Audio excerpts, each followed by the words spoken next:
और अब इस वीरम देव की शौर्य भूमि पर देश का वीर रस का वो शीर्षस्थ कवि, जिसे मैं नहीं आपकी तालियां आदेशित करेगी, आपकी तालियां निवेदन करेगी हरिओम पवार साहब से और अपनी कविताओं से हमें नहीं।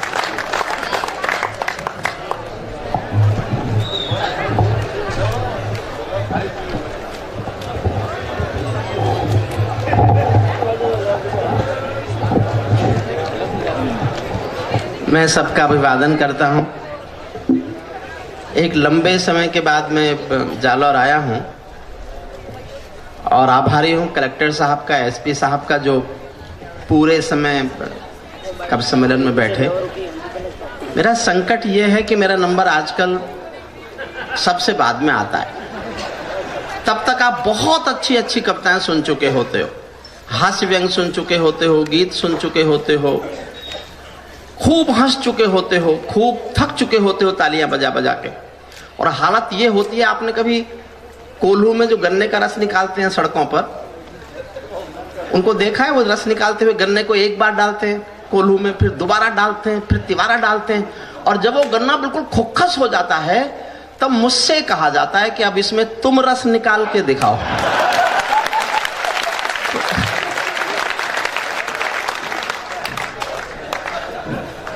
मैं नींबू फंसा के कोशिश करता हूं। आज तो मन कर रहा है संपत कोई फंसा लूं।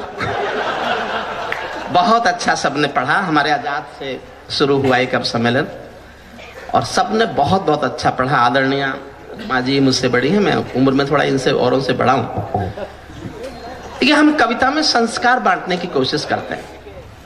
हमारी कोशिश है, संपत जी का व्यंग आपने देखा, रमा जी की गजलें, अब सबको जितना आपने सुना, हमारी कोशिश है कि हम संस्कार बांटें। क्या है हमारे संस्कार, क्या है हमारे मूल्य, क्या है हमारी आस्थाएं?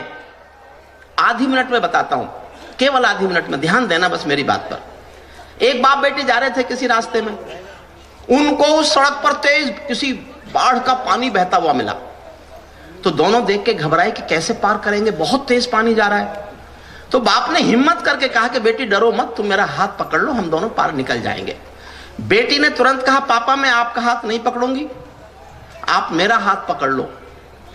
समझना साहब मैं कहना क्या चाहता हूं, क्या है, किन मूल्यों, किन आस्थाओं की कोशिश है हमारी ये कविता पाठ, ये कवि सम्मेलन, ये सांस्कृतिक उत्सव, ये मेले। बाप ने कहा, बेटी क्या फर्क पड़ा, तुमने मेरा हाथ पकड़ा कि मैंने तुम्हारा हाथ पकड़ा? बेटी ने कहा, पापा बहुत फर्क पड़ता है, किसी मजबूरी में, अपने स्वार्थ में मैं आपका हाथ छोड़ भी सकती हूं, लेकिन एक बाप अपनी बेटी का हाथ किसी भी हाल में कभी नहीं छोड़ेगा। इसलिए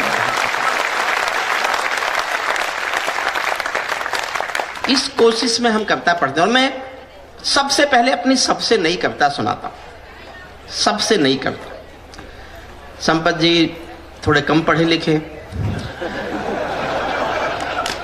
मैं थोड़ा ज्यादा। ये हंसने की बात नहीं है, सचमुच कलेक्टर साहब, संपत को मेरी डिग्री बोलनी नहीं आती।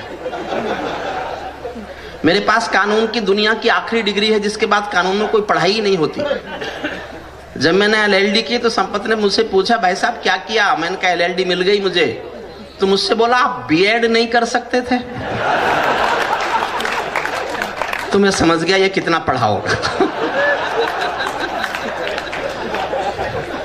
संपत मुझ पर टिप्पणी मत किया कर, वरना एक बुक तक का नहीं है। एक नई कविता सुनाता हूं अपनी, बिल्कुल ताजा। देखिए, मेरा संकट भी नहीं है ये, मेरी आज भी मान्यता है, हमेशा से मान्यता थी। जिस दिन से कविता लिखनी शुरू की उस दिन से मान्यता थी कि कविताएं कभी भी, किसी भी काल में, किसी भी युग में सरकारों का समर्थन नहीं हो सकती। कविताएं जब जब भी किसी सिंहासन सरकार का समर्थन करेंगी, या तो सरकार गिरेंगी या कविताएं मरेंगी।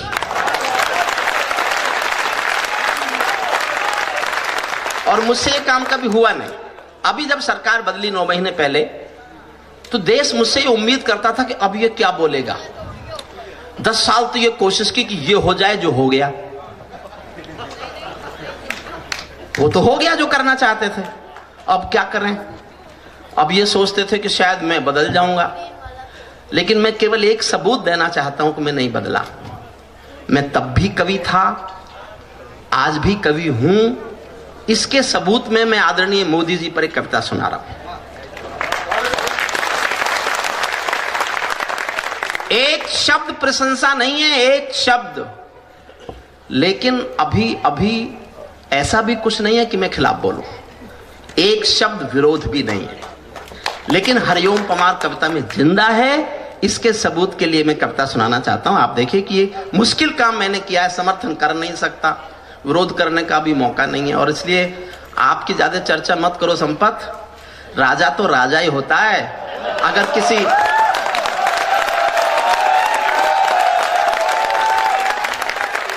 मेरी बात सुन लो पूरी, मैं कभी टिप्पणियां नहीं करता राजनीति पर, लेकिन संपत अपने आकाओं को पहुंचाना कि राजा राजा ही होता है। किसी मोहल्ले में अगर कोई मुर्गा कलंगी लगाकर आ जाए तो उसके माने वो बादशाह नहीं हो गया।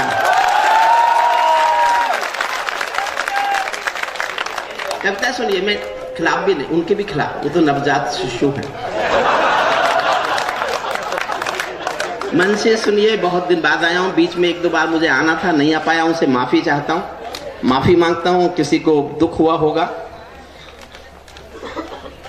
मैं माताओं बहनों से निवेदन करूंगा कि थोड़ी देर बैठी रहे। मैं जानता हूं कि शायद मेरी बात पूरी ना पहुंचे उन तक, पहुंची तो संपत की भी नहीं थी, पर वो तो आत्ममुग्ध है ना, आपकी तरह।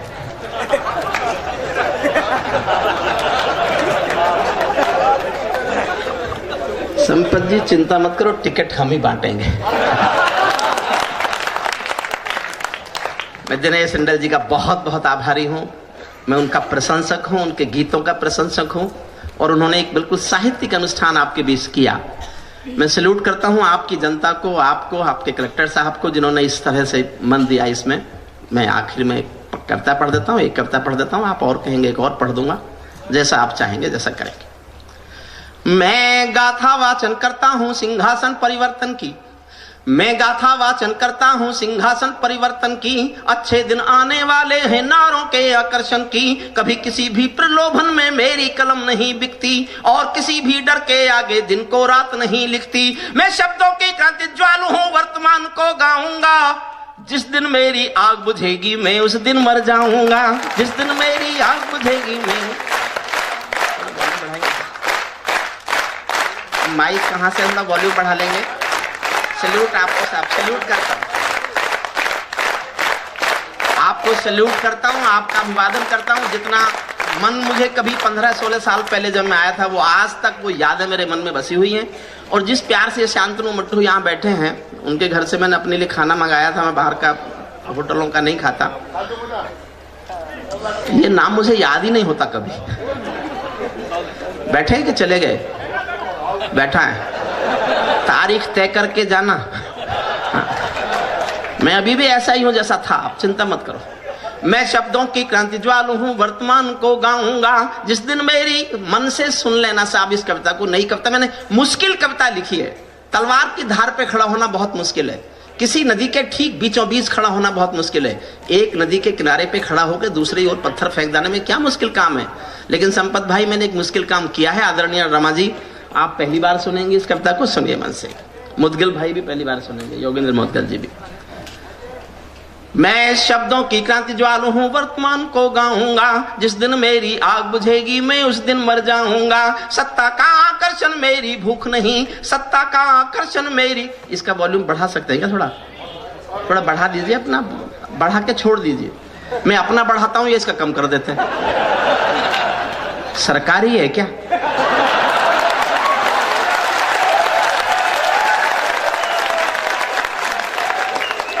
साहब, अगर कविता के लिए इतना प्यार करने वाले, कविता के संस्कार को जीने वाले, और कविता से इतने लोग लगाव करने वाले, इतने हजार लोग अगर रात भर कविता के लिए बैठ सकते हैं, तो कविता को किसी से डरने की जरूरत नहीं है। कविता का संस्कार जिंदा रहेगा। संपत जी, मीडिया हमारा संस्कार नहीं छीन सकता।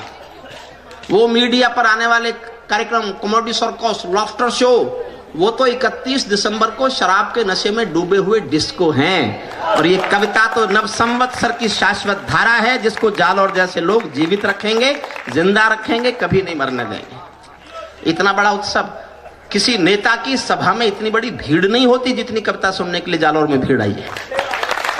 इसलिए मैं अभिवादन करता हूं आपका सभी। सत्ता का आकर्षण मेरी भूख नहीं, शाल दुशाला चंदन मेरी भूख नहीं, सरकारी अभिनंदन नहीं चुने मैंने, सरकारी अभिनंदन नहीं चुने मैंने, राजनीति के बंधन नहीं चुने मैंने, कलम सिपाही बनकर जिंदा रहता हूं।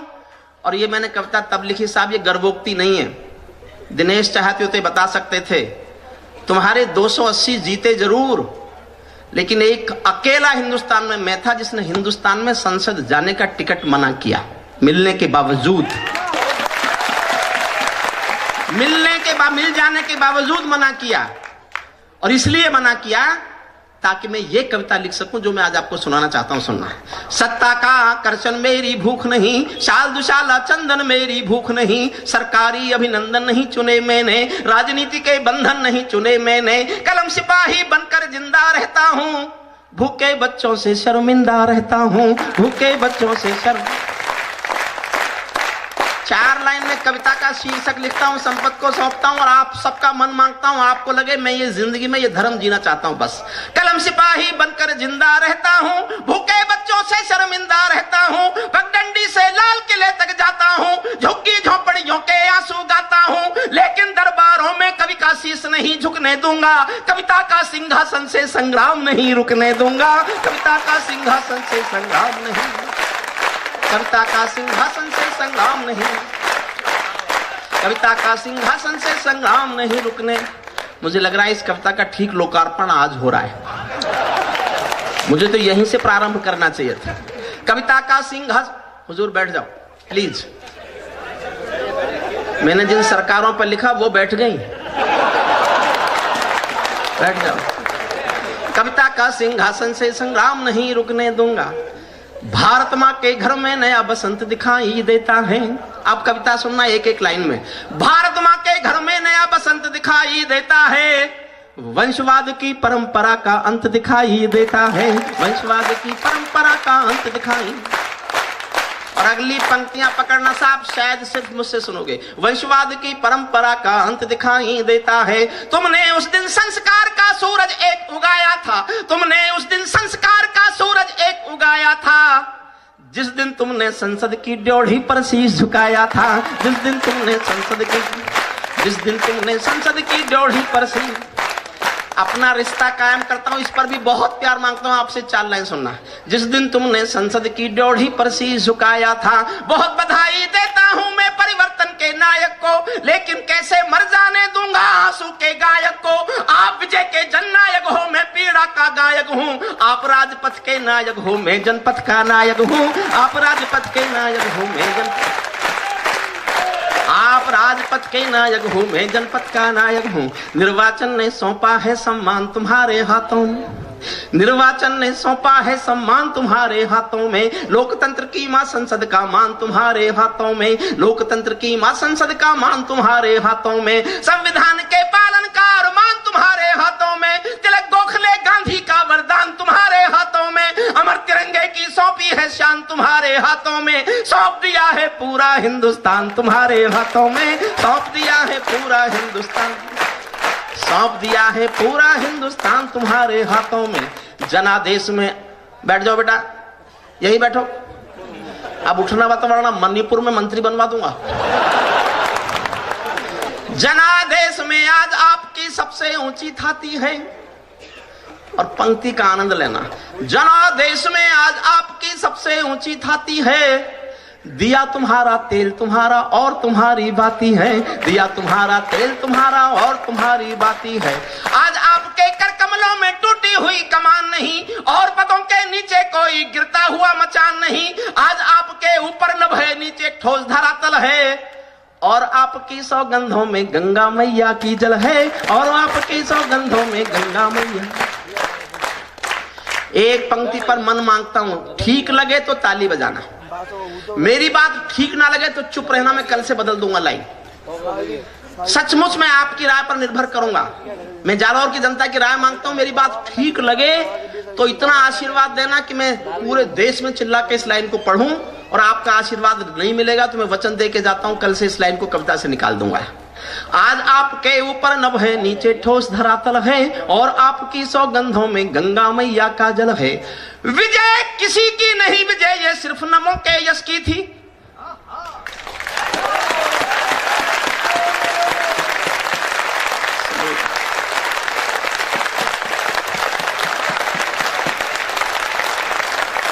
विजय किसी की नहीं, विजय ये सिर्फ नमों के यश की थी, और पराजय गांधी जी के बंदर के अपयश की थी। और पराजय गांधी जी के बंदर की, और पराजय गांधी जी के बंदर के अपयश की थी। 10 सालों तक बैसाखी से तारे टूटे मौन रहे, घोटालों पर घोटालों के अनबम फूटे मौन रहे, हर घटना दुर्घटना पर मौनी बाबा बन जाते थे।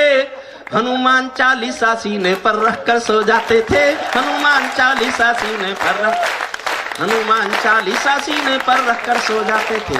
जिस ईमानदार के घर में कोई दलाली पलती हो, उस दब्बू ईमानदार के पाप नहीं छिपने दूंगा। कविता का सिंहासन से संग्राम नहीं रुकने दूंगा, कविता का सिंहासन से संग्राम। एक छंद हुआ, 4 छंदों की कविता। दूसरा सुनिए। आज आपके रथ के सारे घोड़े हिम्मत वाले हैं, कुछ साधुओं को छोड़कर। अगर वो जुबानें बंद कर दी होती तो आज किसी मुर्गे को कलंगी नहीं बनती। आज आपके रथ के सारे घोड़े हिम्मत वाले हैं, गायत्री के गंगा माँ के गैया के रखवाले हैं। भूल न जाना माँ गंगा के घाटों की पावनता को, बूढ़ी माँ के आशीषों में छिपी हुई मानवता को, बूढ़ी माँ के आशीषों में। मैंने जीवन में केवल 2 लोगों के साथ काम किया है।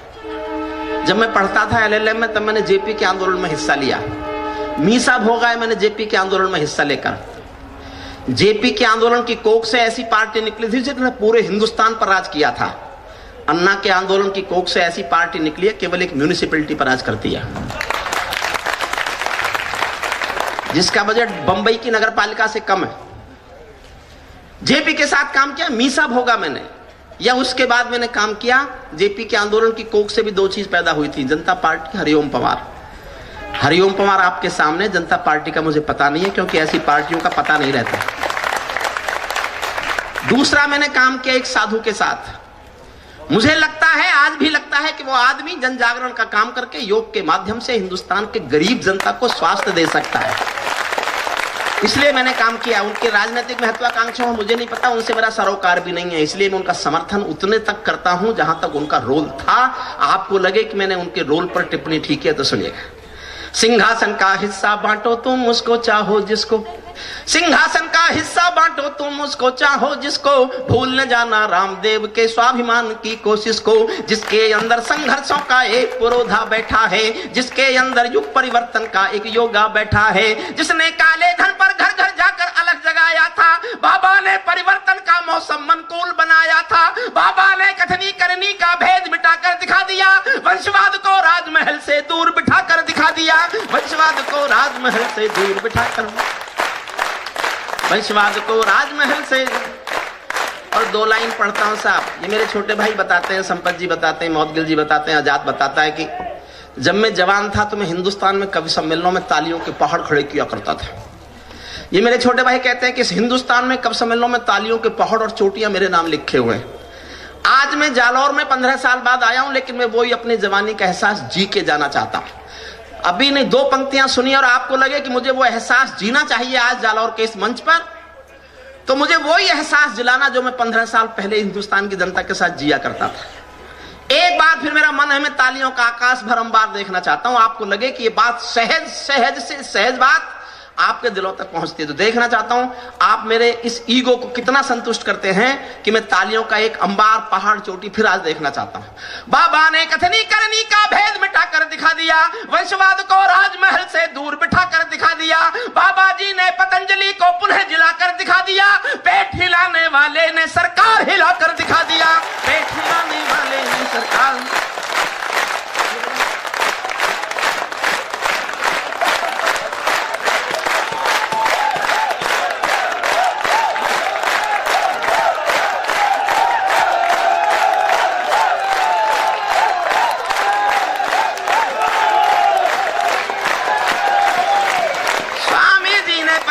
को पुनः जिलाकर दिखा दिया, पेट हिलाने वाले ने सरकार हिलाकर दिखा दिया। ये भारत को जगत गुरु का मान दिलाने वाले हैं, आज नहीं तो कल पूरा संसार हिलाने वाले हैं, आज नहीं तो कल पूरा संसार हिलाने। जब चाणक्य शिखा खुलती है नंदवंश कट जाता है, जब चाणक्य शिखा खुलती है नंदवंश कट जाता है।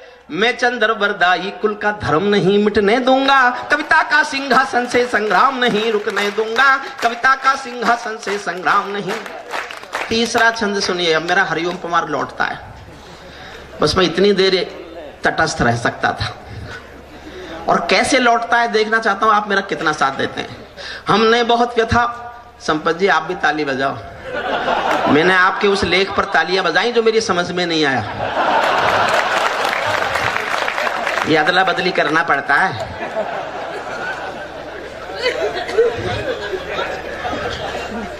हमने देखिएगा, मेरा अगर मेरी ईमानदारी लगे, आपको लगे कि ये कलमकार आज भी ईमानदार है तो समर्थन मांगता। हमने कई व्यथा भोगी हैं, हमने कई व्यथा भोगी हैं जनादेश नाकामी की, ये परिवर्तन चढ़ ना जाए भेंट कहीं बदनामी की। जिंदा कौमें कभी झूठ की जय जयकार नहीं करती, भीगी पल के सिंहासन वालों को प्यार नहीं करती, झोपड़ियों की पीड़ा को जो भी दरबार नहीं सुनता, लाल किला भी उसका भाषण बारंबार नहीं सुनता, लाल किला भी उसका भाषण, लाल किला भी उसका भाषण बारंबार नहीं सुनता।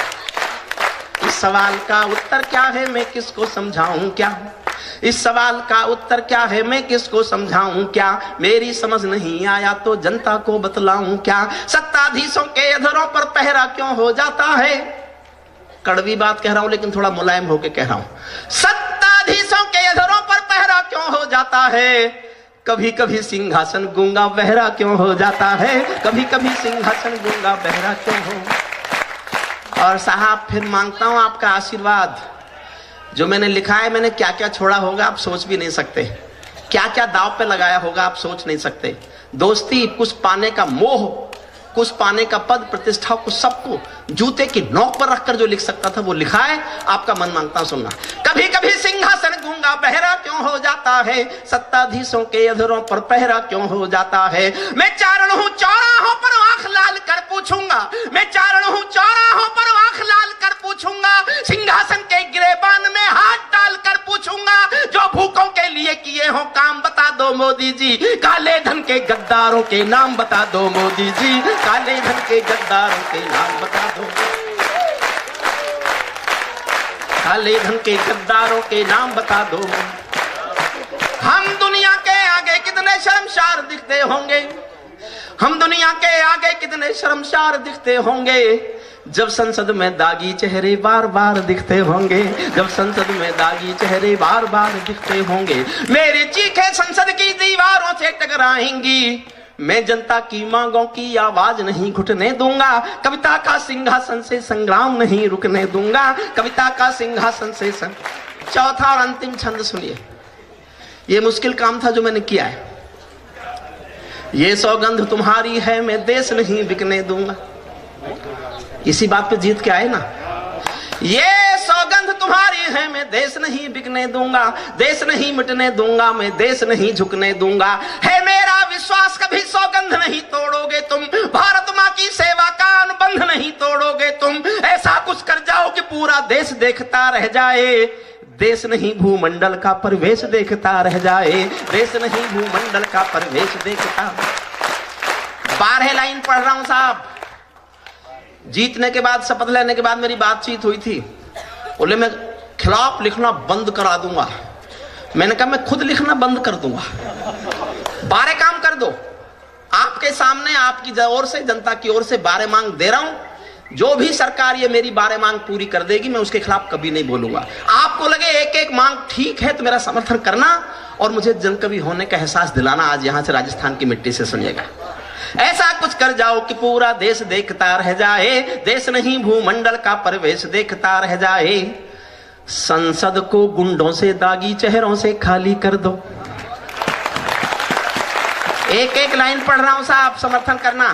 संसद को गुंडों से दागी चेहरों से खाली कर दो, भूखे मरते हुए किसानों के घर खुशहाली भर दो, भूखे मरते हुए किसानों के घर, भूखे मरते हुए किसानों के घर खुशहाली भर दो। खेलों को नेताओं से पूंजीपतियों से मुक्त करो। खेलों को नेताओं से पूंजीपतियों से मुक्त करो। माँ बहनों बेटी का जीना स्वाभिमान से युक्त करो। झोपड़ियों को मत सिखलाओ तौर तरीका जीने का। उन्हें मयस्सर कर दो केवल अच्छा पानी पीने का। उन्हें मयस्सर कर दो केवल अच्छा, उन्हें मयस्सर कर दो केवल अच्छा पानी पीने का। नंगे बदन लिए बैठे हैं ख्वाहिश एक लंगोटी की। नंगे बदन लिए बैठे हैं ख्वाहिश एक लंगोटी की। खाली पेट लिए बैठे हैं उम्मीदें 2 रोटी की। कहीं भूख से कोई बच्चा मर ना जाए याद रहे। 10 करोड़ भूखी पीढ़ी की याद तुम्हें फरियाद रहे। तुम चाहो तो भारत के घर घर को देवालय दे दो, लेकिन सबसे पहले झोपड़ियों को शौचालय दे दो। लेकिन सबसे पहले झोपड़ियों को ऐसा कुछ कर जाओ कि पूरा देश देखता रह जाए। देश नहीं भूमंडल का परिवेश। अंतिम पंक्तियां सुन लेना साहब, अंतिम तो सुन लो पहले, मन से सुनना साहब, मन से सुनना। मैंने पढ़े लिखे होने का सबूत दिया है। ऐसा कुछ कर जाओ कि पूरा देश देखता रह जाए। देश नहीं भूमंडल का परिवेश देखता रह जाए। ऐसा लगे कि सबका साथ तुम्हारे दिल की इच्छा है। केवल नारा नहीं है ये सिद्ध कर दो कि ये सचमुच तुम चाहते हो। ऐसा लगे कि सबका साथ तुम्हारे दिल की इच्छा है। सामाजिक सौहार्द तुम्हारी सबसे कठिन परीक्षा है। सामाजिक सौहार्द तुम्हारी सबसे बड़ी परीक्षा है। ऐसा लगे कि गुजराती बेटा गांधी का सपना है। ऐसा लगे कि भारत का प्रधान हमारा अपना है। ऐसा लगे कि 1.25 अरब की आबादी का दमखम हो। ऐसा लगे कि भारत की सब तहजीबों का संगम हो। ऐसा लगे कि देशद्रोहियों को तुमने ललकार दिया। ऐसा लगे कि भारत माँ का हर दुश्मन धिक्कार दिया। ऐसा लगे कि काले धन का पूरा खेल हिल गया है। ऐसा लगे कि भारत को सरदार पटेल मिल गया है। ऐसा लगे कि भारत को तो आपकी आवाज पहुंच रही है लोगों के पास।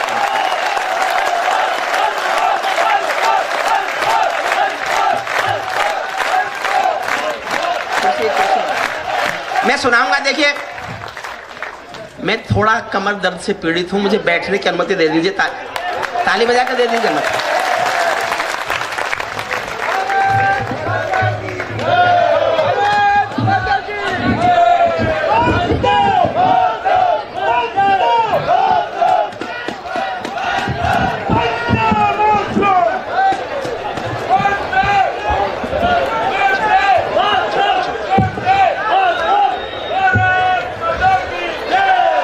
भारत माँ को इस समय सोने दो।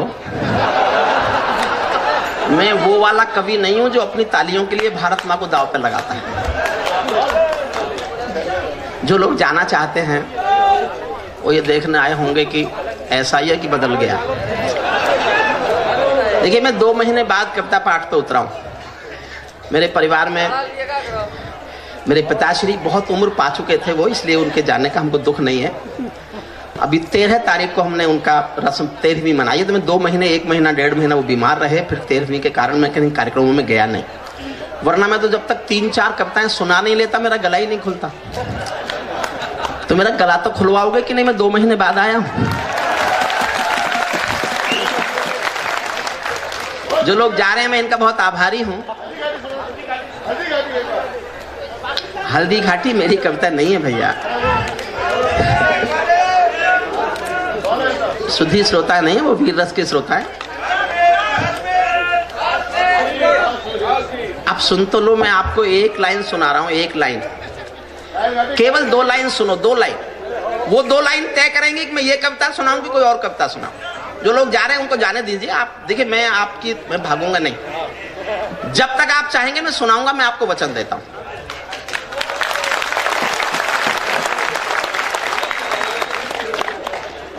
पहली 2 लाइन सुन लीजिए और ये तय करेंगी कि ये 2 लाइन आगे बढ़ाऊं कि दूसरी कविता बदलूं।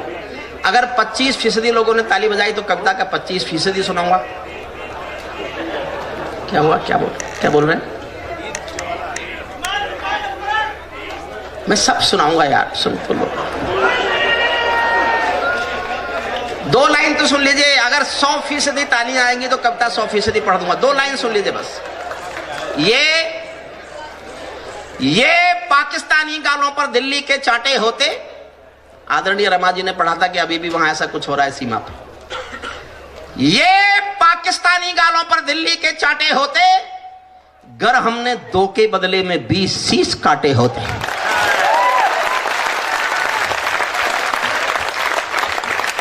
यही सुनाऊं सब आगे? तो एक बार जोरदार तालियां बजाइए सब।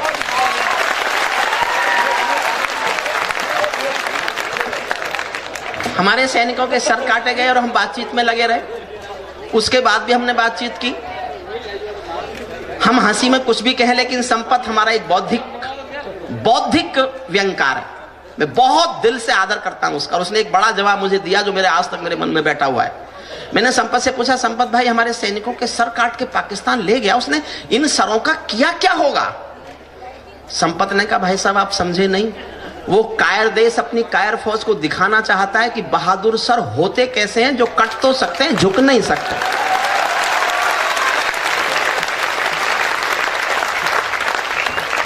साहब अब मुझसे जुड़ जाना, 1 मिनट मेरी बात सुनना। क्यों सुना रहा हूं मैं ये कविता? एक तोता था पिंजरे में किसी के पालतू।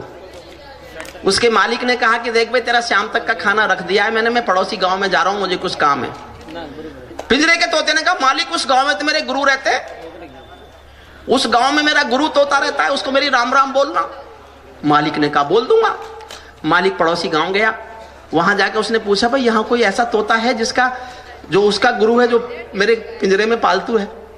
तो एक बूढ़ा तोता आया, उसने कहा हाँ मैं उसका गुरु हूं। उसने कहा मेरे पिंजरे के तोते ने तो उसको राम राम बोला है। उस बूढ़े तोते ने राम राम सुना और मर गया। मालिक लौट के आया, तोते ने पूछा मेरे गुरु मिले क्या? मालिक ने कहा यार क्या तेरे गुरु, मैंने तेरी राम राम दी और वो तो मर गया। इतना सुनते ही पिंजरे का तोता भी मर गया। जब उसने पिंजरा खोला तो आत्मा कहती चली गई कि मालिक तुम समझे नहीं, मेरे गुरु ने मुझे एक संदेश भेजा था कि जिसको आजाद होना है उसको मरना आना चाहिए। हिंदुस्तान आजाद तो हुआ लेकिन मरने के लिए तैयार नहीं हुआ, इसलिए हम जी नहीं सके। हम मरने के लिए तैयार हो गए होते तो जी सकते थे। एक कवि है इटावा का छोटा मेरा भाई कुमार मनोज, उसकी 4 पंक्ति सुनाता हूं जो मुझे अपनी कविता से अच्छी लगती हैं। किसी सैनिक का पार्थिव शरीर घर आता है, ओसीमा पर विस्फोट में उसका पूरा शरीर टुकड़े टुकड़े हो जाता है, विस्फोट में उड़ जाता है। उसके घर वालों पर क्या गुजरती है साहब, 4 लाइन सुनना। और चौथी पंक्ति के लिए मैं 3 लाइन सुना रहा हूं। एक पंक्ति एक महाकाव्य हो सकती है राजस्थान की धरती पर, इसे पढ़ने के लिए इससे अच्छी पवित्र कोई और जगह हो नहीं सकती। क्या सोचते हैं उसके परिवार वाले, सुनना। सुख भरपूर गया, मांग का सिंदूर गया, घर पर क्या गुजरती है जिसका बेटा शहीद होता है। सुख भरपूर गया, मांग का सिंदूर गया, नन्हे नौनिहालों की लंगोटियां चली गईं, बाप की दवाई गई, भाई की पढ़ाई गई, छोटी छोटी बेटियों की चोटियां चली गईं। बाप की दवाई, चौथी पंक्ति पर उठे पूरे सदन की तालियां। बाप की दवाई गई, भाई की पढ़ाई गई, छोटी छोटी बेटियों की चोटियां चली गईं। ऐसा विस्फोट हुआ जिस्म का पता ही नहीं, पूरे ही जिस्म की बोटियां चली गईं। आपके लिए तो एक आदमी मरा है साहब, किंतु मेरे घर की तो रोटियां चली गईं। ये पाकिस्तानी गालों पर दिल्ली के चाटे होते, गर हमने 2 के बदले में 20 शीश काटे होते, बार बार दुनिया के आगे हम ना शर्मिंदा होते, और हमारे 5 सैनिक सीमा पर जिंदा होते। और हमारे 5 जितना जोश में सुनोगे उतना जोश में सुनाऊंगा। ये कैसा परिवर्तन है खुददारी के आचरणों में, सेना का सम्मान पड़ा है चरमपंथ के चरणों में, किसका खून नहीं खोलेगा सुन पढ़कर अखबारों में, सिंहों की गर्दन कटवा दी चूहों के दरबारों में, सिंहों की गर्दन कटवा दी चूहों के दरबारों में। जैसे कोई ताल तलैया गंगा यमुना को डांटे। 10-20-50 गुंडे आते हैं, बंबई पे हमला कर देते हैं, 10-20-50 गुंडे आते हैं, संसद पे हमला कर देते हैं, और हम फिर बातचीत शुरू कर देते हैं। बातचीत 100, 200, 20, 30, 500 गुंडों से हिंदुस्तान के 1.25 करोड़ का नेता जब बातचीत करे तो कैसा लगता है सुनना साहब? शुद्ध कविता में सुनना। जैसे कोई ताल तलैया गंगा यमुना को डांटे, 4 तमंचे मार गए हैं एटम के मुंह पर चाटे, जैसे एक समंदर चुल्लू भर जल गागर से मांगे, ऐसे घुटने टेक रहा है सूरज जुगनू के आगे। बार बार की गद्दारी को भारत क्यों सह जाता है? ज्यादा संयम भी दुनिया में कायरता कहलाता है। ज्यादा संयम भी दुनिया में कायरता कहलाता है। भैंस के आगे बीन बजाना बहुत हो चुका, बंद करो। खुद को बिच्छू से कटवाना बहुत हो चुका, बंद करो। नागफनी पर बेला चंपा कभी नहीं खिलने वाले, पत्थर की आंखों में आंसू कभी नहीं मिलने वाले। पत्थर की आंखों में आंसू कभी नहीं मिलने वाले। हमने 67 साल खो दिए श्वेत कपोत उड़ाने में, खूनी पंजों के गिद्धों में गायत्री समझोनी, पंजों के गिद्धों को गायत्री समझानों में। बंदूकों की गोली का उत्तर सद्भाव नहीं होता। समर्थन चाहता हूं, देखता हूं कितना जोश उठता है। बंदूकों की गोली का उत्तर सद्भाव नहीं होता। हत्यारों के लिए हिंसा का प्रस्ताव नहीं होता। कोई विषधर कभी शांति के बीज नहीं बो सकता है, और भेड़िया शाकाहारी कभी नहीं हो सकता है। और भेड़िया शाकाहारी कभी नहीं हो सकता है। और भेड़िया शाकाहारी कभी नहीं हो सकता है। अभी वो मांग रहा था कश्मीर, क्या नाम था उसका, बिलावल बच्चा, मुझे पूरा कश्मीर चाहिए। और मैं उनका पूरा तो हम पे भी नहीं है, लेकिन मैं जालौर में एक बात कहता हूं, मेरी बात का देखते कितना असर होता है। हमसे कश्मीर मांग रहा है उन हिंदुस्तानियों से जो हिंदुस्तानी रेल में किसी को खिड़की के पास वाली अपनी सीट ना दें।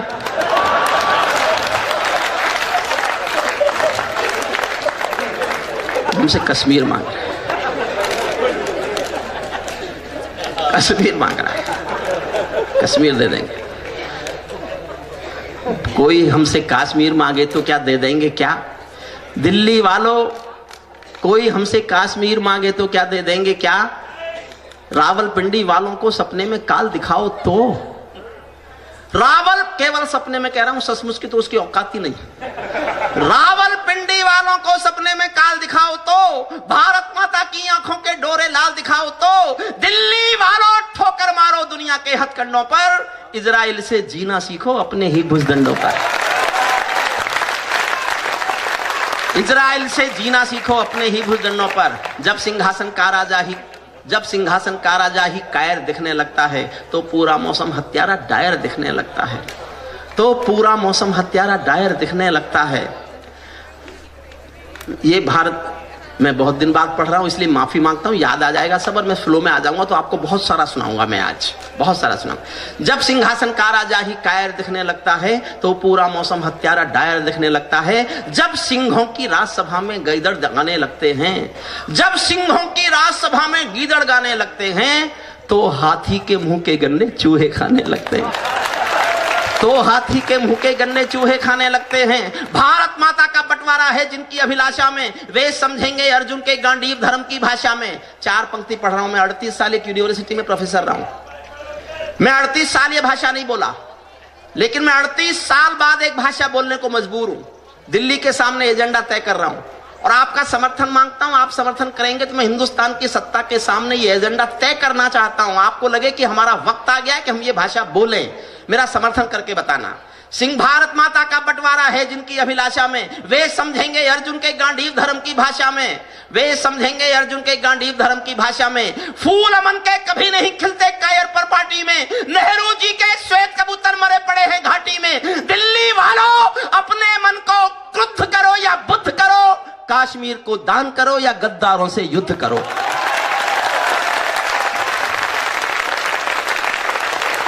कश्मीर को दान करो या गद्दारों से युद्ध करो। जेल भरे क्यों बैठे हैं हम आदमखोर दरिंदों से, आजादी का दिल घायल है जिनके गोरख धंधों से। घाटी में आतंकवाद के कारक बने हुए हैं जो, बच्चों की मुस्कानों के संघारक बने हुए हैं जो, उन जहरीले नागों को भी दूध पिलाती है दिल्ली, मेहमानों जैसी बिरयानी चिकन खिलाती है दिल्ली।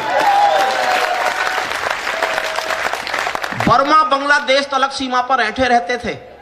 साहब बुराइयां आ गई होंगी, महंगा कोट कहीं से मिल गया होगा, लेकिन पहली बार हिंदुस्तान के किसी नेता ने पहली बार यह भाषा बोली कि सीमा पर गोली का जवाब नेता की बोली नहीं देती, इस ट्रैगर पर दबी हुई गोली देती।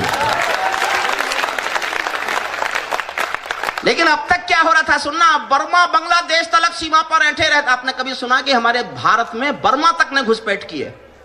बर्मा बांग्लादेश तलक सीमा पर ऐंठे रहते थे और हमारे नेता चूड़ी पहने बैठे रहते थे। दिल्ली डरी डरी रहती थी पाक चीन की बॉर्डर पर, दिल्ली डरी डरी रहती थी पाक चीन की बॉर्डर पर। सेना बांधे हाथ खड़ी रहती थी किसके ऑर्डर पर? दुनिया को एहसास कराओ हम उत्तर दे सकते हैं, हम भी ईंटों का उत्तर अब पत्थर से दे सकते हैं। अब तो वक्त बदलना सीखो डरते डरते जीने का। दुनिया को एहसास कराओ 56 इंची सीने का। दुनिया को एहसास कराओ, दुनिया को एहसास कराओ 56 इंची सीने का। आंख मिलाकर, आंख झुकाकर नहीं मिलेगी दिल्ली अब आकाओं से, आंख मिलाकर बात करेगी दुनिया के दादाओं से।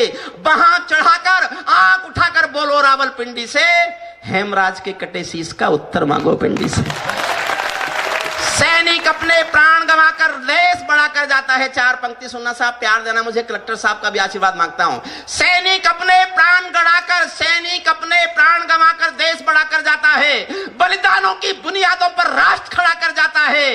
जिनको भारत मां के बलिदानी बेटों से प्यार नहीं होगा, जिनको मां के बलिदानी बेटों से प्यार नहीं होगा, उन्हें तिरंगा लहराने का भी अधिकार नहीं होगा। उन्हें तिरंगा लहराने का, उन्हें तिरंगा लहराने का भी अधिकार नहीं होगा। उन्हें तिरंगा भी लहराने का अधिकार नहीं होगा। सिंहासन के माने होते हैं सिंहों का आसन हो, कायरता से दूर अटल संकल्पों का अनुशासन हो, कायरता से दूर अटल संकल्पों का अनुशासन हो। भारत एक अखंड राष्ट्र है, सवा अरब की ताकत है, कोई हम पर आंख उठा ले किसकी भला हिमाकत है। धरती अंबर और समंदर को ये भाषा समझा दो, दुनिया के हर पंच सिकंदर को ये भाषा समझा दो। अब खंडित भारत मां की तस्वीर नहीं होने वाली, कश्मीर किसी के अब्बा की जागीर नहीं होने वाली। कश्मीर किसी के अब्बा की, कश्मीर किसी के अब्बा की जागीर नहीं होने वाली। राजमहल के आचरणों की गंध हवा में आती है। जब मैं मर जाऊंगा तो एक पंक्ति याद रखना साहब, और देश याद रखेगा। मैं एक पंक्ति गा के जा रहा हूं। राजमहल के आचरणों की गंध हवा में आती है, राजा कायर हो तो बिल्ली सिंहों को धमकाती है। राजा कायर हो, राजा कायर हो तो बिल्ली सिंहों को धमकाती है। राजा कायर हो तो बिल्ली सिंहों को धमकाती है। बुद्धिजीवियों को ये भाषा अखबारी लगती होगी। बुद्धिजीवी सोच सकते हैं साहब एक प्रोफेसर ये भाषा क्यों बोल रहा है। मैं बता रहा हूं क्यों बोल रहा हूं। आदरणीय बैठ जाओ, यहीं बैठो, जल्दी जल्दी बैठ जाओ। अरे जल्दी बैठ जाओ भाई। संपत की जेब में आप वाली टोपियां पहना देगा अभी। बुद्धिजीवियों को यह भाषा अखबारी लगती होगी, मेरी शैली काव्य शिल्प की हत्यारी लगती होगी, पर जब संसद गूंगी सिंहासन पहरा हो जाता है और कलम की आजादी पर भी पहरा हो जाता है तो अंतर आ ही जाता है शब्दों की परिभाषा में। कवि को चिल्लाना पड़ता है अंगारों की भाषा में।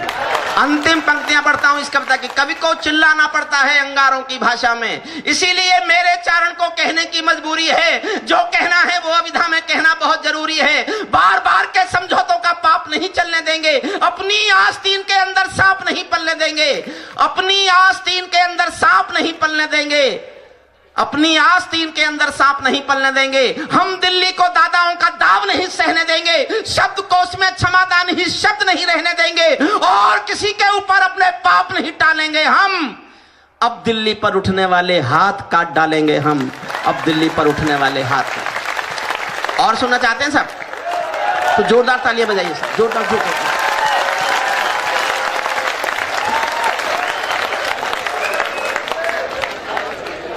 एक तो खुशी की बात यह है कि कलेक्टर साहब और एसपी साहब दोनों पूरी रात कब सम्मेलन सुनेंगे। इससे यहां की कानून व्यवस्था अच्छी होने का पता चलता है। मुझे नहीं पता आप क्या समझ रहे हैं जी।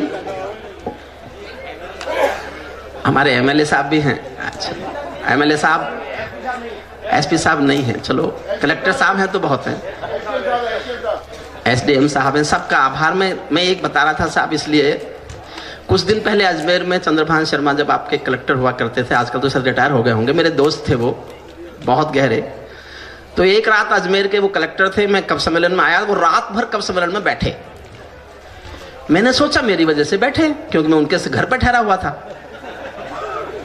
लेकिन मुझसे रहा नहीं गया। मैंने उनसे कहा साहब आप कलेक्टर हो, आपके जिले में पूरी जिम्मेदारी आप पर है, आपके जिले में आज कहीं रात को कोई दुर्घटना हो जाए तो उन्होंने बड़े आत्मविश्वास से कहा हरिओम आज कोई दुर्घटना नहीं हो सकती, क्योंकि सब यही हैं। और आपने बता दिया कि विधायक जी यही हैं।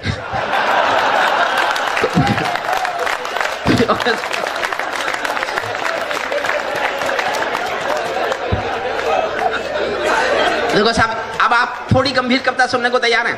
थोड़ी सी गंभीर सुनाता हूं, फिर एक मैं आपको करगिल के शहीदों पर कविता सुनाऊंगा। मेरे मन से 2 कविता सुना। थोड़ी सी मुश्किल कविता यह है। मैं 38 साल, जैसे मैं बार बार बता रहा हूं, ये मैं ऐसे नहीं कह रहा, मैंने कानून पढ़ाया। और जब मैं कानून पढ़ा के रोज क्लास लेके घर आता था तो मैं ये सोच के दुखी होता था कि इस कानून की किताब में जो जो लिखा है वो तो देश में होता ही नहीं, और जो देश में हो रहा है वो इस किताब में किसी पन्ने पर लिखा ही नहीं। तो मैं परेशान होता था, कई बार मैं सो नहीं पाता था। तो एक दिन मेरे सपने में संविधान आया और संविधान ने कहा, भाई दुखी होते हो? मैंने कहा बहुत दुखी होता हूं साहब, पढ़ा कुछ रहा हूं, हो कुछ रहा है। बोले आपने कभी मेरे बारे में सोचा है? मुझ पर क्या गुजरी कभी सोचा है? हिंदुस्तान की सियासत ने मेरे साथ क्या सलूक किया कभी सोचा है? सिंहासनों ने, नेताओं ने, राजनेताओं ने, मंत्रियों ने, व्यवस्थाओं ने मेरे साथ कितना जुल्म किया है कभी सोचा है? तो मेरी पूरी कविता में आहत घायल संविधान बोलता है। हमारे संविधान में कोई कमी नहीं। उस समय दुनिया में जो जो अच्छा था हम सब चुरा चुरा कर लाए। ये हंसी की बात नहीं है, सचमुच कहीं से आयरलैंड से फंडामेंटल राइट्स ले आए, कहीं से कुछ ले आए, कहीं से कुछ ले आए, कहीं से कुछ ले आए, लेकिन एक आइडियल कॉन्स्टिट्यूशन बनाया हमने, अच्छा संविधान बनाया, इसमें कोई दो राय नहीं है। दुनिया का सबसे ज्यादा अच्छा संविधान हमारा है। अब इस पूरी कविता में संविधान, मैंने आज तक कोई कविता ऐसी लिखी नहीं जो किसी के खिलाफ ना हो। ये एक कविता है जो किसी के खिलाफ नहीं है। किसी के खिलाफ है तो मेरे भी खिलाफ है, क्योंकि 1/125 करोड़ हिंदुस्तान मैं भी हूं। पूरी कविता में भारत का संविधान हिंदुस्तान के 125 करोड़ लोगों से बात करता है। ये मुझे प्यास नहीं लगी। अब मुझे जिन्हें कोसना है ना, ये एक मुहावरा है कि पानी पी पी के कोसो। थोड़ी सी असहज हो सकती है कविता, थोड़ी मुश्किल है, क्योंकि मैं जब रिटायर हुआ तब मैंने लिखी, तो मैं ये भी सबूत देना चाहता था मैं पढ़ा लिखा हूं। लेकिन मैंने कोशिश की है बहुत आसान किया जाए, बहुत आसान करने की कोशिश की है। 125 करोड़ से संविधान बोलता है। बस एक बात समझ लो कि मैं कुछ नहीं बोल रहा, पूरा एक एक शब्द पूरे संविधान की भाषा है। संविधान हिंदुस्तान की जनता से बात कर रहा है। छोटी सी कविता ये सुन लीजिएगा, और फिर हम करगिल के शहीदों पर एक कविता सुनाएंगे, और फिर आके कोई धन्यवाद देंगे, विधायक जी या कलेक्टर साहब या SDM साहब या दिनेश जी या मौर्य साहब, कोई भी। मैं भारत का संविधान हूं, लाल किले से बोल रहा हूं। किसी ने पूछा लाल किले से क्यों बोले? मैंने कहा संसद में किसी ने बोलने ही नहीं दिया, तो मैं लाल किले की ओर निकल गया। मन से सुनना साहब, मैं चाहता हूं इस कविता को, ये मैंने कानों के लिए नहीं लिखी साहब। जब मैं 60 साल का हो गया तो मैंने कोशिश की, कानों के लिए बहुत लिखा। अब मैं उनके लिए जो देश से प्यार करते हैं, देश के बारे में सोचते हैं, उनके दिल पर छपने के लिए कुछ लिखूं, और यह एहसास जीना चाहता हूं कि मैं उस काम में कितना सफल हुआ। ये आपकी प्रतिक्रिया, आपकी तालियां, आपका आशीर्वाद, आपका मन, आपका उत्साह बताएगा कि मैं इस काम में सफल हुआ कि नहीं हुआ। मैं भारत का संविधान हूं, लाल किले से बोल रहा हूं। मेरा अंतर मन घायल है, दिल की गांठें खोल रहा हूं। मैं शक्ति का अमर गर्व हूं, आजादी का विजय पर्व हूं। पहले राष्ट्रपति का गुण हूं, बाबा भीमराव का मन हूं। मैं बलिदानों का चंदन हूं, कर्तव्यों का अभिनंदन हूं। लोकतंत्र का उद्बोधन हूं, अधिकारों का संबोधन हूं। मैं आचरणों का लेखा हूं, कानूनी लक्ष्मण रेखा हूं। कभी कभी मैं रामायण हूं, कभी कभी गीता होता हूं। रावण वध पर हंस लेता हूं, दुर्योधन हट पर रोता हूं। मैं भारत का संविधान हूं, लाल किले से मैं भारत का संविधान हूं, लाल किले से। बहुत सहज करूंगा कविता को, सहज करूंगा, जहां दिल में तीर सा चुभे ताली जरूर उठाइएगा। देखिए, तालियों से कविता बड़ी नहीं होती, ताली कविता का मापदंड है ही नहीं। हमने कई बार तो तालियों से कविताओं को लूला लगड़ा किया है, लेकिन हम क्या करें, आप जैसे सुधी लोग हमें रोज नहीं मिलते। आप ही के राजस्थान में पशु मेले लगते हैं, हम वहां भी जाते हैं। अजमेर में तो पुष्कर जी में गधों का लगता है। संपत जी पहली बार वहीं मिले थे।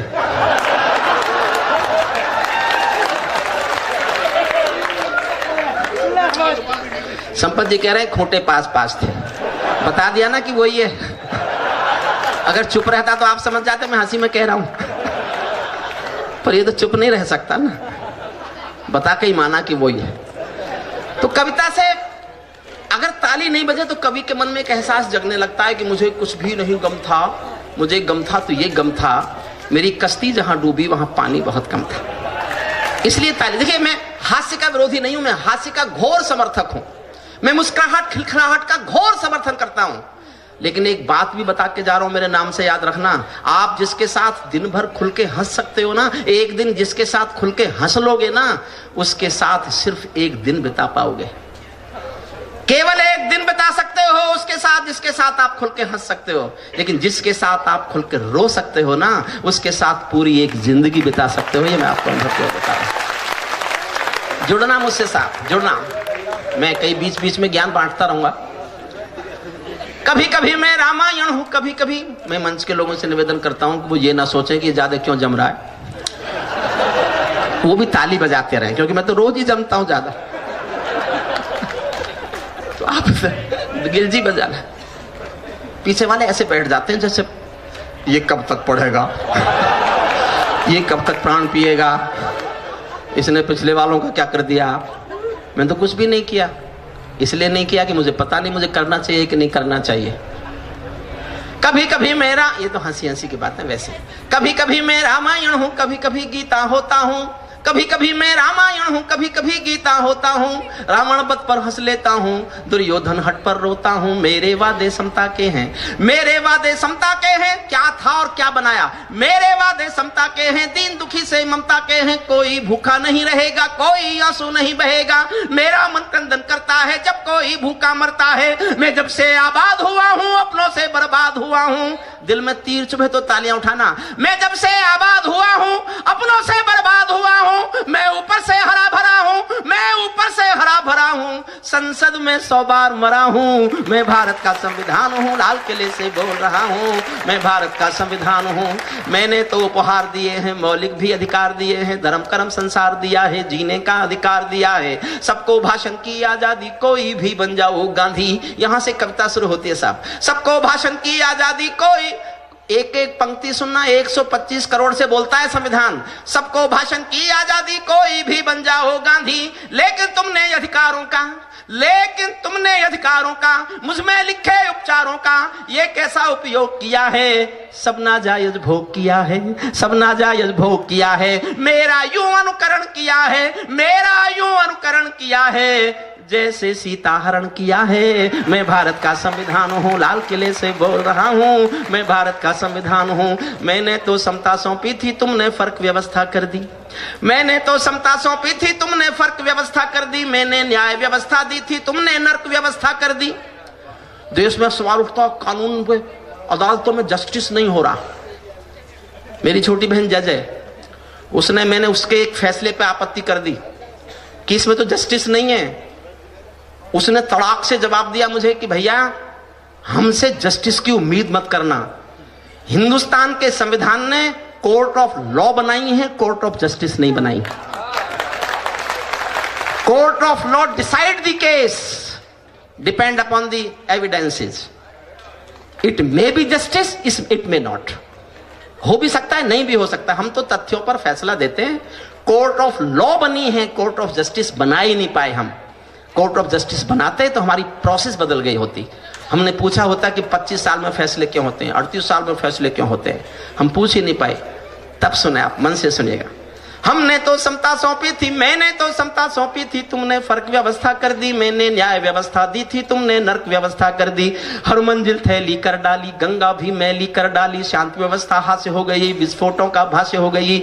आज अहिंसा बनवासी है, कायरता के घरदासी है, न्याय व्यवस्था भी रोती है, गुंडों के घर में सोती है, न्याय व्यवस्था भी रोती है, गुंडों के घर में सोती है। पूरे कांप रहे आधों से, राजा डरता है प्यादों से, गांधी को गाली मिलती है, डाकू को ताली मिलती है। क्या आपराधिक चलन किया है, क्या आपराधिक चलन किया है, मेरा भी अपहरण किया है। मैं भारत का संविधान हूँ, लाल किले से बोल रहा हूँ, मैं भारत का 2 पंक्तियां पढ़ता हूं साहब, मेरी कविता की सबसे गंभीर पंक्तियां हैं, और ये आप तक पहुंच जाए तो आपकी तालियां मुझ तक ये बात पहुंचाएंगी कि मैं अपनी गंभीर से गंभीर कविताएं भी आपके बीच पढ़ सकता हूं। 2 पंक्तियां।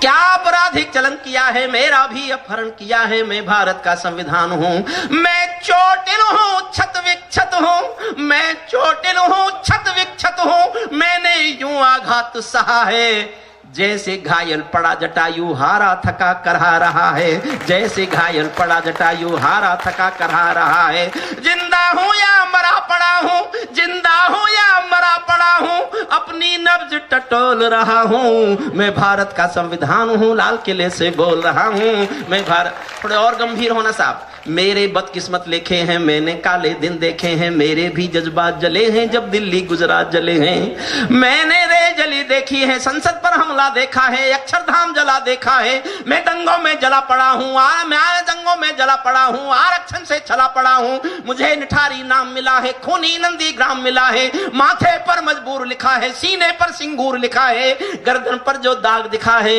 ये लश्कर का नाम लिखा है। मैं भारत का संविधान हूँ, लाल किले से बोल रहा हूं। मैं भारत का संविधान हूं।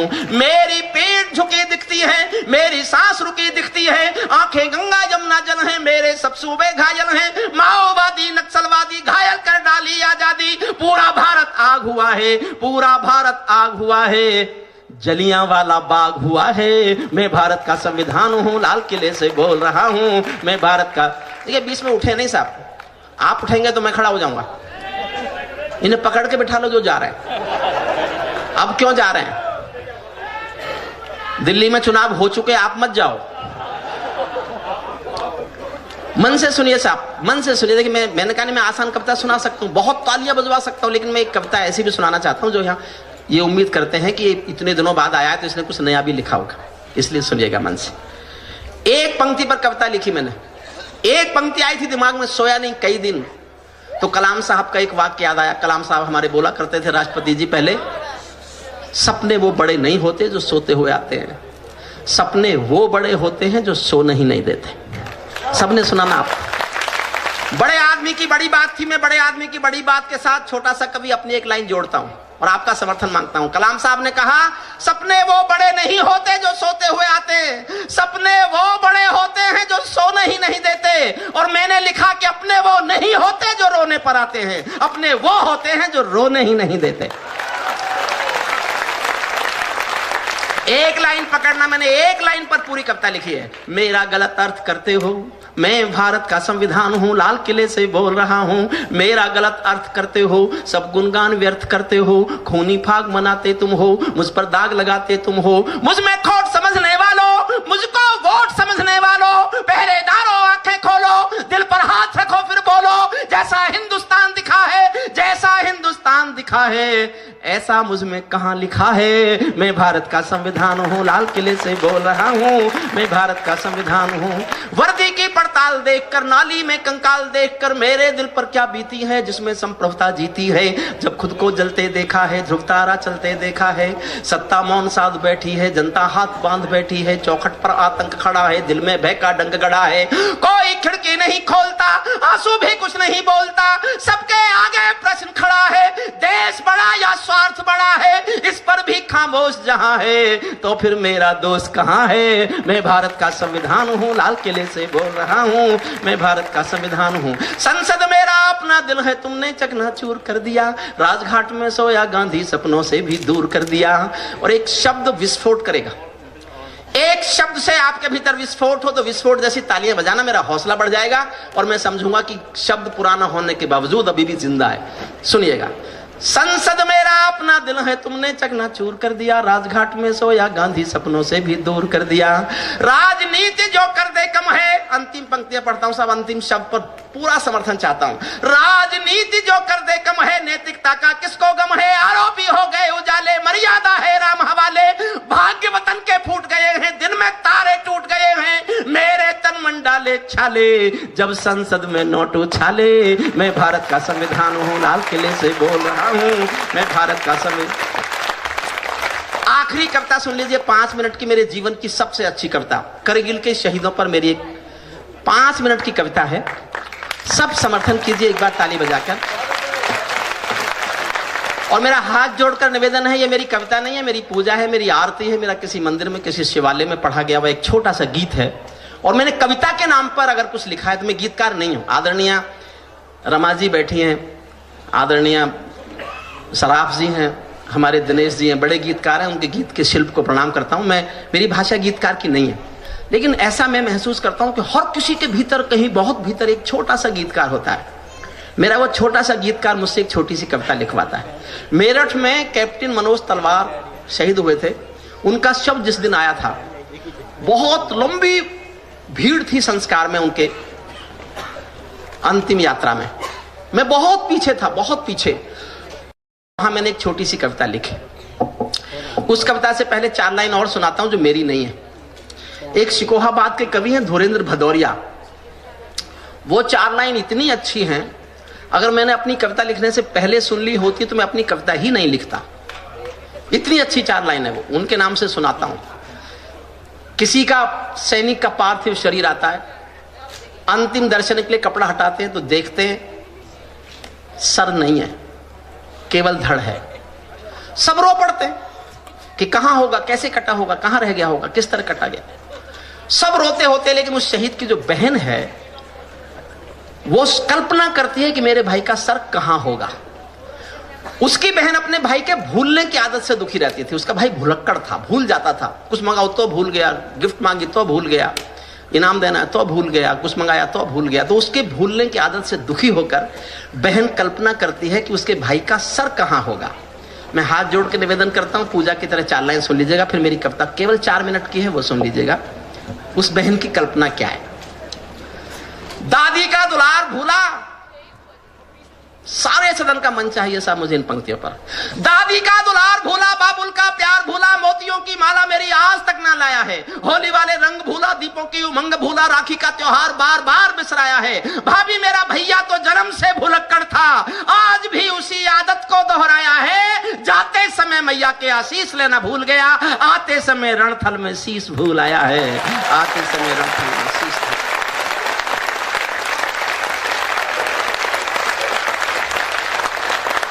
आपको छोटी सी कविता सुनाता हूं। मैं केशव का 5 जन्म भी गहन मौन में खोया हूं। मैंने फिर कहा मैं गीतकार नहीं हूं, मैं इन गीतों के जो बड़े शिल्पी बैठे हैं उनको समर्पित करता हूं कविता, आदरणीय रमा जी को, दिनेश जी को। मैं केशव का 5 जन्म भी गहन मौन में खोया हूं, उन बेटों की याद कहानी लिखते लिखते रोया हूं। उन बेटों की याद कहानी लिखते लिखते रोया हूं, जिस माथे की कुमकुम बिंदी वापस लौट नहीं पाई, चुटकी झुमके पायल ले गई कुर्बानी की यमराई। कुछ बहनों की राखी जल गई है बर्फीली घाटी में, वेदी के गठबंधन मिल गए हैं करगिल की माटी में। पर्वत पर कितने सिंदूरी सपने दफन हुए होंगे, 20 बसंतों के मधुमासी जीवन हवन हुए होंगे। टूटी चोड़ी धुला महावर रूठा कंगन हाथों का, कोई मोल नहीं दे सकता बासंती जज्बातों का, कोई मोल नहीं दे सकता बासंती। टूटी चोड़ी धुला महावर रूठा कंगन हाथों का, कोई मोल नहीं दे सकता बासंती जज्बातों का। जो पहले पहले चुंबन के बाद लाम पर चला गया, एक पल का एहसास जीना मेरे साथ। मैंने दुनिया की सबसे बड़ी विद्युत की जो कविता पढ़ी है वो 2 लाइन की है। कोई राजेंद्र कृष्ण है भोपाल के, मैं जानता भी नहीं उनको, कोई पुरानी सी किताब मुझे मिली किसी लाइब्रेरी में, 2 पंक्तियां, मुझे लगता है युद्ध पर इससे बड़ी पंक्ति संसार में हो ही नहीं सकती। और पंक्तियां हैं, आज मेरा देश सारा लाम पर है, जो जहां भी है वतन के काम पर है।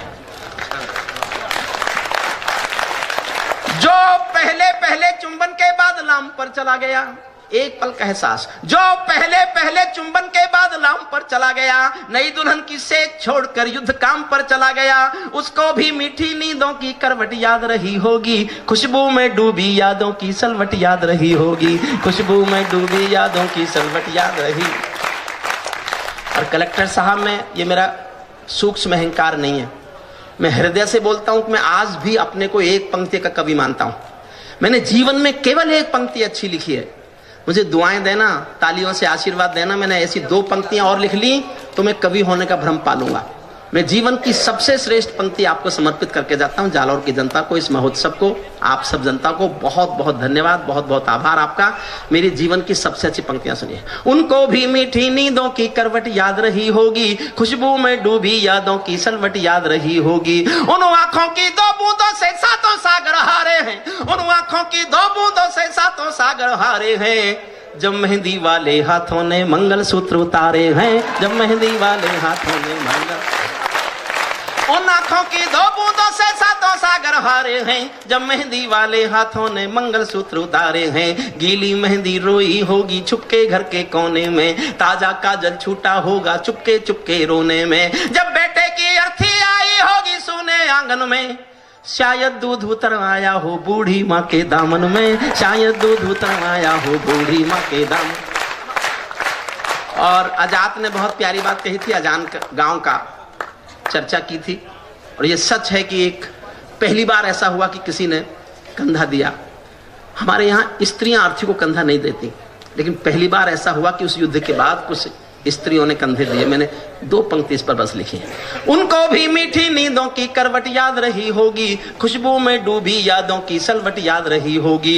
उन आंखों की 2 बूंदों से 7 सागर हारे हैं, जब मेहंदी वाले हाथों ने मंगलसूत्र उतारे हैं। गीली मेहंदी रोई होगी छुपके घर के कोने में, ताजा काजल छूटा होगा चुपके चुपके रोने में। जब बेटे की अर्थी आई होगी सोने आंगन में, शायद दूध उतर आया हो बूढ़ी माँ के दामन में। वो विधवा पूरी दुनिया का बोझा सर ले सकती है, जो अपने पति की अर्थी को भी कंधा दे सकती है, जो अपने पति की अर्थी को भी कंधा दे सकती है।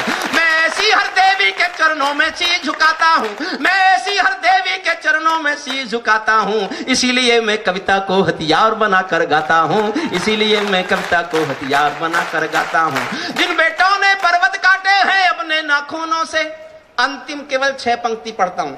शौर्य की, सैनिक की, वर्दी की शौर्य की। राजस्थान में तो किसी की शौर्य की गाथा क्या कर, पूरा हिंदुस्तान जितने बेटे सीमा पर देता है उतना अकेला राजस्थान बेटे सीमा पर देता है, अकेला राजस्थान। अंतिम छंद पढ़ता हूं साहब, कोई कमी रही हो तो मैं बड़ा होने के नाते, क्योंकि पुरुषों में बड़ा मैं ही हूं और महिलाओं से ये उम्मीद नहीं की जाती वो क्षमा मांगे, इसलिए मैं क्षमा मांगता हूं।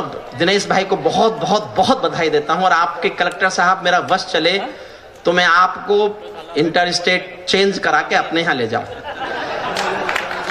जो कलेक्टर मानवीय संवेदनाओं में अभिभूत होकर रात भर संवेदनाएं सुन सकता है, वो अपने जिले में अन्याय नहीं सह सकता। मेरा दृष्टिकोण है। मेरी दुआएं, मेरी शुभकामनाएं, मैंने जीवन में कोई पुण्य किए हों तो आपके जीवन में लगे, यश लगे आपको। मैं बहुत बहुत बधाई देता हूं आपको। हमारे उत्तर प्रदेश में ये परंपरा नहीं है। मुझे देख के अफसर कोई मंत्री नहीं आता, बोले पता नहीं क्या बोल देगा। अंतिम पंक्तियां सुन लीजिए। इसीलिए मैं कविता को हथियार बनाकर गाता हूं, जिन बेटों ने पर्वत काटे हैं अपने नाखून। अंतिम पंक्तियां मेरे पास यही है बस कविता के नाम पर। जिन बेटों ने पर्वत काटे हैं अपने नाखूनों से, उनकी कोई मांग नहीं है दिल्ली के का। क्या मांगता है सैनिक का परिवार? एक क्रिकेट में कोई 1 छक्का लगाएगा तो 1 करोड़ का इनाम, 1 करोड़ का इनाम। मैं 1 करोड़ के इनाम के खिलाफ नहीं हूं साहब, लेकिन जिस हिंदुस्तान में एक मजदूर 12 घंटे पसीना बहाने के बाद 150 रुपए मजदूरी पाता है, उस मुल्क में ये 1 करोड़ का इनाम मजदूर के पसीने का अपमान करता हुआ नजर आता है। बस मैं ये कहने की कोशिश कर रहा हूं। और माफ करें साहब, मैं चाहता था कि नहीं बोलूं। मैं जब 15 साल पहले यहां आया था, उसके बाद यहां हो सकता है वो कहीं बैठे हों, मेरे पास एक लंबी चिट्ठी गई थी कि हम तो आपको बड़ा देशभक्त समझते थे, आप इतने पैसे लेते हैं, मुझे ये जानकर बहुत दुख हुआ, और हम आपको भविष्य में जालौर में कभी नहीं बुलाएंगे, क्योंकि इतने पैसे लेने वाला कोई कवि होता है। साहब अब तो मैंने उससे भी 6 गुने लिए। लेकिन एक बात समझ लीजिए, मैं जो कमाता हूं, मेरा परिवार नहीं है, अकेला हूं, यूनिवर्सिटी की बड़ी नौकरी की मुझे बहुत पेंशन मिलती है, केवल उसमें जीता हूं। सारा पैसा हिंदुस्तान के गरीब बच्चों के ट्रस्ट में जाता है, मेरे घर कुछ नहीं जाता उसमें। मेरी जितनी सीडी बिकती हैं, जितनी कैसेट बिकती हैं, किताबें बिकती हैं, वो सारा पैसा और मेरी कब से मिलों की कमाई, एक वाणी फाउंडेशन मैंने ट्रस्ट बनाया, और वो मासूम बच्चे, वो मजलूम बच्चे, वो गरीब बच्चे जिनके असहाय हैं, HIV पॉजिटिव हैं, अंधे हैं, विकलांग हैं, उन सब पर खर्च होता है। इसलिए मेरे पेमेंट पर सवाल उठाने वाले यहाँ सुन रहे हों तो ये भी समझ लें कि ये पैसा मैंने किसी से चंदा नहीं मांगा, अपने पौरुष से कमाया और गरीब बच्चों पर खर्च किया। ये मेरा आत्म स्वाभिमान है, आत्मसम्मान। जिन बेटों ने पर्वत काटे हैं अपने नाखूनों से, उनकी कोई मांग नहीं है दिल्ली के कानूनों से, उनकी कोई मांग नहीं है दिल्ली के कानूनों से, उनकी कोई मांग नहीं है दिल्ली के कानूनों से। जिनकी जो भूल रहा हूं नहीं, जिन बेटों ने पर्वत काटे हैं अपने नाखूनों से, उनकी कोई मांग नहीं है दिल्ली के कानूनों से, उनकी कोई मांग नहीं है दिल्ली के कानूनों से। उनकी गाथा लिखने को अंबर छोटे पड़ जाते हैं, उनकी गाथा लिखने को अंबर छोटे पड़ जाते हैं। उनके लिए हिमालय सागर, उनके लिए हिमालय लहरें, उनके लिए हिमालय कंधा देने को झुक जाता है। सागर की लहरों का गर्जन भी छोटा पड़ जाता है। उनके उन वीरों का दर्शन, उन वीरों का दर्शन और शहीदों की, और शहीदों के, और शहीदों का चित्र मंदिर जैसा लगता। मैं माफी चाहता हूं, भूल गया क्योंकि मैंने 2 महीने से पढ़ा नहीं। बहुत बहुत धन्यवाद। सच्चा है अपना प्यार तो क्या इस जहां का डर, गुल बन के गुलिस्ता वफा में फिर खिलेंगे हम। अब बिछड़ रहे हैं कोई रंज मत करो, फिर बाहर आएंगी तो फिर मिलेंगे हम। सितारों को आंखों में महसूस कर लो, बड़ी दूर तक रात ही रात होगी। मुसाफिर हो तुम भी, मुसाफिर हैं हम भी, इसी मोड़ पर फिर मुलाकात है।